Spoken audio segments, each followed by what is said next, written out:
Sermon today is not my sermon. It's a sermon called by any other name, and it was written and prepared by Lincoln Steed. He is the editor of the Religious Liberty magazine, has been for many years now, and someone I don't know personally, but I respect very much. I respect the work that he's done, the insights that he provides. And since this is Religious Liberty Sabbath, and since he operates in this realm every day of the year, year after year after year, I think the insights that he has can be instructive to us, Seventh-day Adventist Christians, living when we do. And so I'm going to seek to present to you, I have less time than I had this morning, so what I did this morning is I went for a little while of his sermon, and I probably interjected too much of my own thoughts, and then tried to summarize at the end. That's probably what I'll do again. But you can always go to the Liberty Magazine site and look this up, and you can read the rest for yourself. But we'll get a start on it, get the basic idea. So when I speak in the first person, for the most part, that's his first person, not my first person. So if you can kind of sort that out in your head. Shakespeare once famously wrote, "What's in a name? A rose by any other name would smell just as sweet." Familiar with that? And he says, well, when I think of religious liberty, and we're thinking of religious liberty today, it's really once a year that as Seventh-day Adventists we take this focus on one particular day. He suggests ideally we would remember that on a grander sweep, not just once a year. But if we think about religious liberty, we can recognize that that same question comes up. What's in a name? Religious liberty. Are you for it? Probably. I'm for it. And he says, I've never yet met anybody opposed to religious liberty. As Seventh-day Adventists, we derive our religious liberty convictions directly from the Bible, right? That's the foundation. That's where it starts. Now, of course, he writes from the United States, the U.S. Constitution, equally there, that right, or what they call inalienable rights, are credited as coming from the Creator. And to step aside from his sermon for a moment and think of our Canadian context, we have a very similar situation. We have the Constitution Act of 1982, when I was in high school, a long time ago. And part of the Constitution Act is the Canadian Charter of Rights and Freedoms. Do you know how it starts? Do you know what it says? Do you remember? It says, whereas Canada is founded upon principles that recognize the supremacy of God and the rule of law. And then the second section under fundamental freedoms, Part A, is the freedom of conscience and religion. It's interesting, isn't it? I have to wonder if that Charter of Rights and Freedoms was written not in 1982, but maybe in 2012. I have to wonder if it would still say Canada is founded upon principles that recognize the supremacy of God. Isn't that interesting? Very similar to what the U.S. Constitution says in thought. So we have in North America these two countries that say, yes, our rights and freedoms come ultimately from God, and initially from God. But in reality, when people say that they are for religious liberty, they really mean often many different things, because this is a rose that can be smelled many different ways. If you need proof of this, we can think for a moment, go back a few weeks, more than a few weeks, a couple of months, but not too far behind us. And we witnessed the head of the largest Christian church in the world, right? The Pope of Rome, traveling as kind of a conquering hero to Washington, D.C., to Philadelphia, the cradle of democracy in the United States, to New York, to the United Nations, and speaking grandly not just of the environment, but also, interestingly enough, speaking of religious liberty. In fact, speaking as a champion of religious liberty. And you know, for Seventh-day Adventist Christians, with the prophetic paradigm that we have, right, our interpretation, our understanding of the Bible prophecies, sometimes we can have a sense that maybe things aren't quite as they seem up front, to those that maybe aren't familiar with the Bible teachings. But it's worth thinking for a moment that religious liberty can mean many different things to many different people. You might remember in the months before the Pope's visit, there was a bit of furor that was raised in the United States. You'll remember hearing this story on the news where a clerk down in Kentucky put herself on the line. Remember the story? Saying that she would not issue marriage licenses for gay couples. Remember that story? And she was put up as a great heroine for religious liberty, standing for her principles. Very few thought that in this case, religious liberty, which is the right to hold a view and to project it, was perhaps not true religious liberty. Because in reality, if you think about that situation, this individual, this lady, regardless of her inner thoughts, we don't know her inner thoughts, only God does, right? So we can't judge her motives. God deals in that realm. But in the way that she carried her projection of her principles forward and the people who supported her, somehow they concluded that it was an example of religious liberty and it was fully acceptable for her views to be projected on her assistants. Regardless of what her assistants thought or what their own personal beliefs might have been, they were told that they could not do what, interestingly enough, the state and their employer had demanded that they do, but that their principle must coincide with her principles. And those who had wanted the licenses, they also then were forced to live within her viewpoint. So the question is that religious liberty? Is that how religious liberty works? I have my rights to my belief, but is it religious liberty when now my rights to my belief force you to comply with my rights to my belief? Might suggest that is not religious liberty, because religious liberty at its core is from God, and God never forces the conscience. God will entreat, God will encourage, and yes, he will punish by consequence ultimately for the wrong choice. But we are free moral agents, and if religious liberty means anything, it's that we are free moral agents. We have been created by God, and he gave us this incredible gift to have freedom to choose, to love him or not, to serve him or not, and to allow other people that choice as well. So Elder Steed says, very often when I talk about religious liberty, I remind the listeners, particularly Seventh-day Adventist Christians, of the three angels' messages. These are important to us, right? These are central to what we hold to be, as Ellen White once said, present truth. And so he would remind us to think about the first angel's message that we heard Faith read earlier. The first angel says that we are to fear God and honor him, the God who created heaven and earth, in Revelation 14. Remember again what it says, verse 6, then I saw another angel flying in the mid-heaven with an eternal gospel, in other words, a never-ending story, where gospel really means God's story.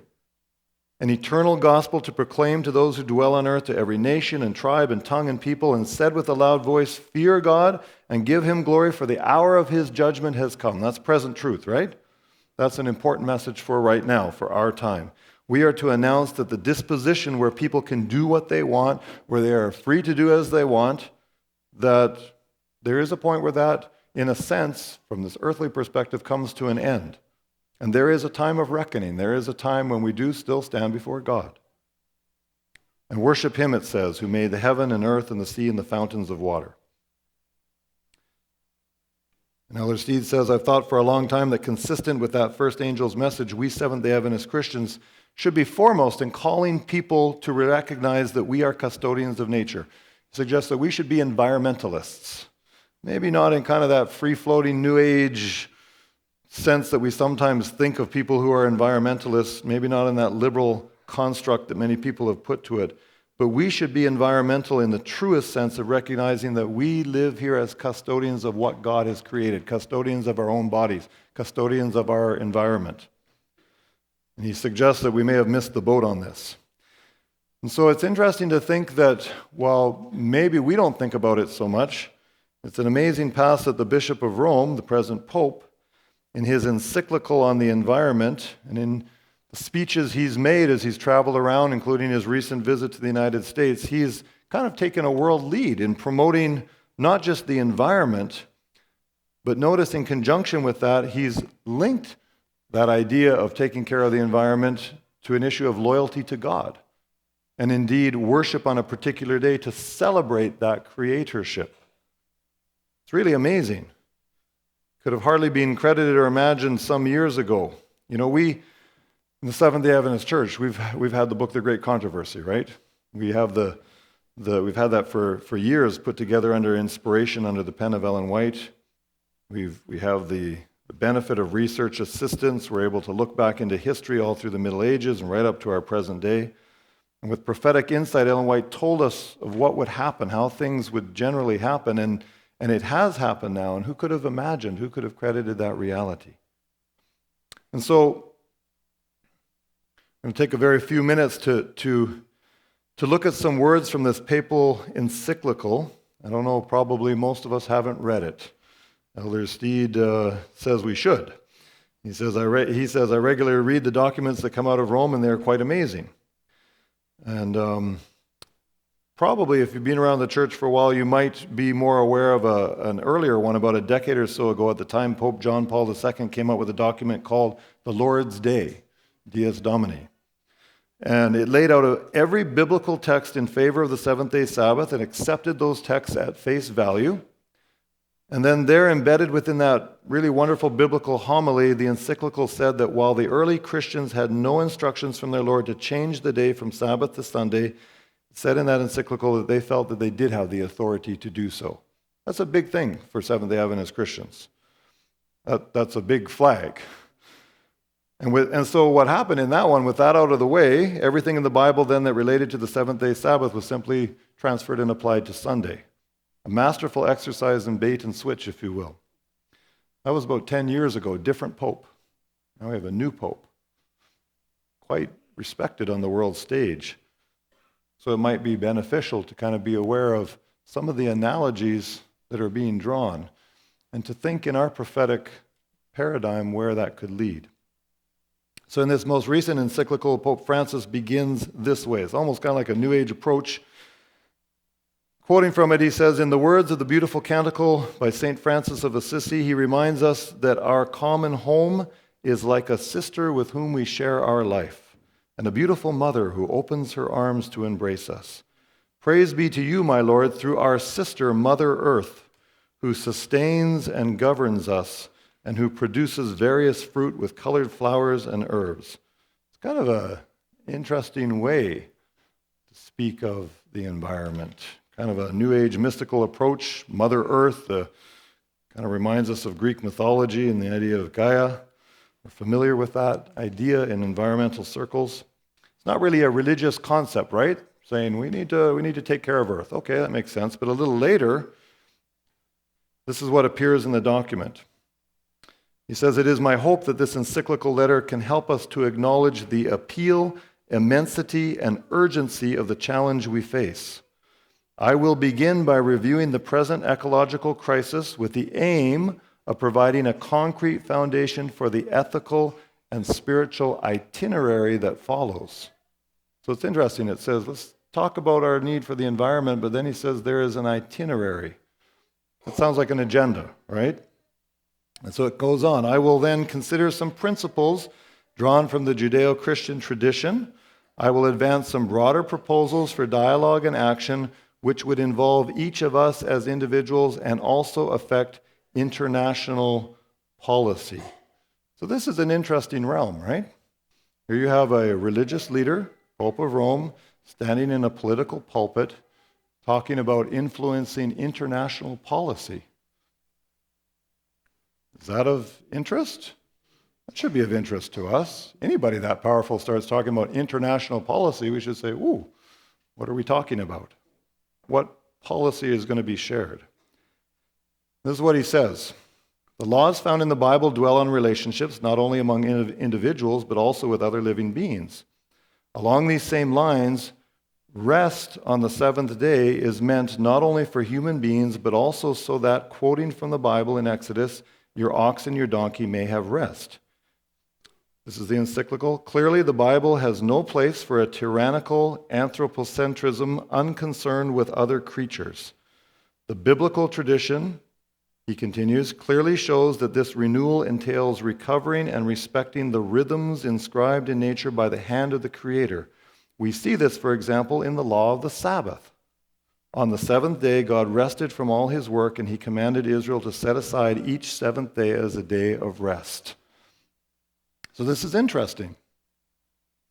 We have the Pope saying, you know what? We need to take care of the earth.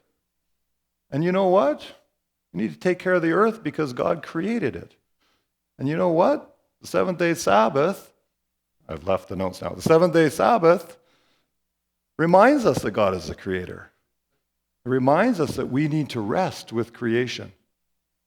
Isn't that nice? To God be the glory, you might say. Thank you, Brother Pope. You're doing our job. You're sharing the importance of the Sabbath truth with the world. Way to go. What do you think? So the thing is, as you read on in it, unfortunately, he's called it a Jewish Sabbath. And he continues by saying, a spirituality which forgets God as all-powerful and creator is not acceptable. This is how we end up worshiping earthly powers or ourselves usurping the place of God. Interesting. Even to the point of claiming an unlimited right to trample his creation underfoot. What does the Bible say? And we should be able to say, yes, these principles make sense. It says God is coming to destroy those who destroy the earth. Paul says the whole creation is groaning together till now, waiting for its redemption. So that's not out of line, right? It might be a little bit misapplied in the broader context, but those are biblical teachings. But notice how it continues. He says, on Sunday, our participation in the Eucharist has special importance. Sunday, like the Jewish Sabbath, is meant to be a day which heals our relationship with God, with ourselves, and with others, and with the world. In other words, and with the environment. Sunday, it goes on to say, is the day of the resurrection, the first day of the new creation. His first fruits are the Lord's risen humanity, the pledge of the final transfiguration of all created reality. It also proclaims man's eternal rest in God. So it's quite amazing, isn't it? Someone of such importance, someone of such following on the world stage before multitudes of people, speaking to the United Nations, speaking to the Family Institute in Philadelphia, speaking to legislatures, speaking in, a world superpower country, a religious superpower proclaiming Sunday as a signal landmark of the Creator, calling the world to honor the Creator and to honor the creation of the Creator, and proclaiming Sunday as the day that will help us to do that. Isn't that interesting? And so Elder Steed suggests if ever there was a religious liberty issue for Seventh-day Adventists, it's this. So you all want to go soon, and many of you have meetings and stuff soon. Our church has a long history of trying to defend religious liberty, along with trying to be aware of what's going on in the grand scheme of things with prophecy. Back in 1888, Alonzo T. Jones, who was a Seventh-day Adventist pioneer for religious liberty, he spent a lot of time and energy appearing before the U.S. Congress, trying to deal with an initiative that popped up by a person named Senator Blair, a direct national Sunday law. You can go online and read about that. It's very blatant. It said that under pain of law, all work, all secular activity was to cease. People were encouraged not just to cease work, but to worship. And our church was part of a movement that said, no, that's beyond what religious freedom is. That's not religious freedom, to start forcing worship. And it's interesting that now, all these years later, we don't have a Sunday law like that now, right? But now we have a respected world leader, Christian leader, saying we need to take care of the environment. And who's going to argue with that? We need to take care of the environment. And that's why we need to worship the Creator. And that's why we have Sunday.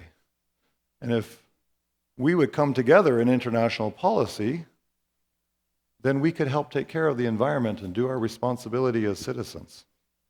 It's challenging. It's interesting, isn't it? People like Jones in the past stood up for religious freedom. In the world in which we live today, we should recognize that we need to rededicate ourselves to defend God's principles, religious freedom. We can't force revival. We can go and protest and have banners and stand in front of courthouses and shout and yell. But you know what? Society mostly just says, oh, look at them making a lot of noise. It doesn't really often have a lot of impact. But we can try to, in our personal interactions, and we can try to, as a movement of people, try to present before thought leaders the importance of holding to principles, true godly principles of freedom. We do that with things like the Liberty magazine. That's why we put time and effort into it. Back in 1898, Ellen White was speaking about the idea of the Sabbath being trampled and the idea of a common day, what you call a common day, Sunday being substituted for it. And she called it Sunday, a child of the papacy. And we say, ooh, don't say that. That's not very politically correct to say nowadays. That's not very nice. But it was said a lot. It was said by Martin Luther. It was said by Jan Hus. It was said by people down through the years who said, this is a false Sabbath. This isn't what God set out. And so we live in this world where we need to try to live, we need to try to represent religious liberty principles. He speaks of, I'll be done quick, he speaks of attending a major convocation of religious leaders, doesn't indicate what denomination, but one of the main speakers said, and it wasn't subtle, he said, there is far too much emphasis given to the individual rights of conscience and not enough to the corporate rights of the church. It's an interesting thought, right? We've got to stop giving people individual conscious rights. We need to have a consciousness of the church. And that's interesting because you remember what they said in Jesus' day? They said, it's better that one man die for the common good of all. And he talks about this idea of the common good that didn't start out in religious areas. This idea of the common good makes sense, right? What's for the common good? But that somehow more and more of that language and that thought has transferred into the religious realm. And the idea of what can we do for the common good? Sometimes what we humans think is the common good can, in an unplanned way, end up being contrary to what God knows really is for our good. Right? What a world we live in. What challenging and interesting times we live in. And what an opportunity we have to be able to try to represent religious liberty principles. And so his message brings it back to the message that should be very dear to Seventh-day Adventist Christians, a message that we believe as a movement of people we have been particularly called to present to the world. And that is those three angels' messages that we've read this morning again in Revelation 14. To say to the world, yes, we should worship the Creator. In fact, we are ultimately responsible to the Creator. He gives us the right to acknowledge Him or not, but ultimately we are responsible to Him. We should worship Him. We should be good stewards of the creation He's given us and of our responsibility to Him. And we should even share the second angel's message that says Babylon is fallen. There are movements that have gotten away from what God is about for many reasons. And one of the things that's throughout the years been mixed up in that is an alternate Sabbath from the one that God set up.